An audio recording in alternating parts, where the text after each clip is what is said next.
my name is Macy Warlick, and today I will be talking about AAC for acquired aphasia. So I have this handy-dandy little handout, and I will kind of follow that and just give extra information. So yeah. First, what in the world is AAC? AAC is alternative and augmentative communication to help individuals that have a hard time verbally communicating or understand verbal communication. There are two types of AAC, low tech and high tech, which I will give examples of in a minute, but it's just a very neato bandito way. So low tech. Low tech is pretty much anything other than an iPad. I just literally drew this up. So it'd just be yes or no. So like, Mr. Johnson, do you know you're supposed to take these medicines, in the morning? And you'd be like, oh yeah, I know, or no, or what medicines are you talking about? So this can just help them make sure they understand and that you are on track with them. Also, like I said earlier, individuals that have a hard time understanding verbal communication, you can give them a visual schedule. This is just like, wake up, brush teeth, shower, eat, do some laundry, and it's broken up into more steps, but I won't go into too much detail about it, but it's just great. Can have cute little check boxes and help them check off. So it's just really cool. And you can do it daily or just like general, like, oh, okay, this is what you're gonna do in the morning whenever you first wake up, and this is what you're gonna do whenever you go to sleep at night, or just something like that. So that's very cool, very quick and easy way to do it. Another type of AAC I want to talk about is high tech. So for example, on my iPad here, I just downloaded this. You can do like, I think I have a sentence down here. My name is Macy. Yes. So with stuff like this, you can do common little phrases like, my name is Macy, because my name is Macy. Or you can, just have all sorts of fun things on here. But the good thing about both of these, it can be very individualized to each patient, like what their interests are, what their occupation is, or anything, that makes them. It doesn't have to be across the board like, oh, okay, this is what it has to be for everyone. No, be tailored to everyone's needs and whatnot. So now I want to talk about aphasia. Aphasia happens when there is a stroke in the brain, and it's a impact or loss of language abilities whenever they had intact language abilities prior to the stroke. So typically in older patients. So I do want to touch on 3 types of aphasia today. So we're going to do Broca's aphasia. Broca's is when there is a lesion in the Broca's area of the brain, and it is commonly referred to as non-fluent aphasia for many reasons. These patients tend to have a hard time getting words out. They have pretty effortful, slow speech, telegraphic speech. They also have preserved auditory comprehension. So they know what they're saying, they know what you're saying. So since they know what is going on, these patients do typically struggle with depression because they're like, I was literally able to talk and say whatever I wanted to do a week ago.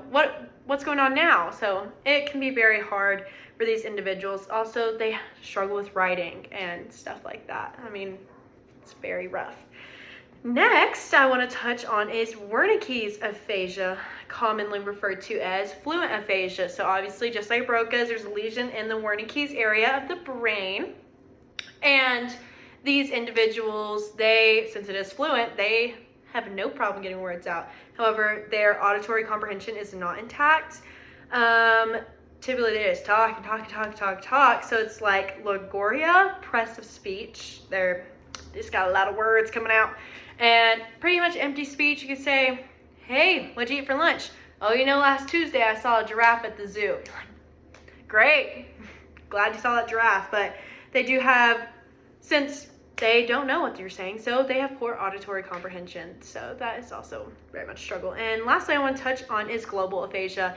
That is aphasia that affects the whole paracilium area of the brain, and it's very rough. It's just broad. The main improvement that they can make is, getting a diagnosis of another subtype of aphasia. How do you get aphasia? Just like I said earlier, you get a stroke. And one of those areas, it's really rough. So we went over some examples of low-tech and high-tech AAC earlier. And girl, why in the world are you talking about AAC? Let me tell you, why should AAC be used for aphasia patients? So like I said earlier, these patients, they had normal abilities. They were all just, living life. Now we have to help them find a new type of normal, and AAC can help them communicate and still have life participation and be involved in events. Instead of feeling, a stranger in their own home, we still want them to be able to enjoy life and, have fun. And AAC can help them communicate and understand what is being said around them. If one of your family members had a stroke and you're like, I just want to make sure they understand, this can help you and have that peace of mind. Like, it's just really great for families and the patient themselves. Also, it can build on top of the language that they already have. So the speech therapists come in, do it like in a little assessment, and say, okay, let's see where your language abilities are. And we say, oh, okay, so they get this, they understand this, and this is what we can build on. Or, their abilities are here. Let's see what we can build on. So it's great. Also, this thing, like I said earlier, very individualized.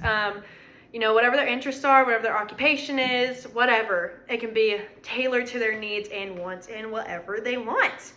It can be used at any time in therapy for aphasia patients, at the beginning, middle, whenever. It's great. However, there are some weakness and limitations. So, if these are typically older patients, so they don't really want to have a lot of attention on them. So they don't want to be carrying around an iPad. Who'll be like, what are you doing? So if they don't like that, and if the patient's not on board, it's not going to work. Point blank, period. And limitations, like I said, like I was mentioning, if the patient doesn't want to use it, they're not going to use it at home. If it's not being implemented by the caretakers or the patient themselves, it's not going to work. We can only do so much. But, it's been great. It's been used a ton, and it's a great way to still have that bonding and finding a new meaning of life after something rough happened. And here are some resources that I've put below, just that I got a lot of information from. They're very interesting, has a lot more than I've talked about today. And then, so thank you for listening, and that is AAC for acquired aphasia.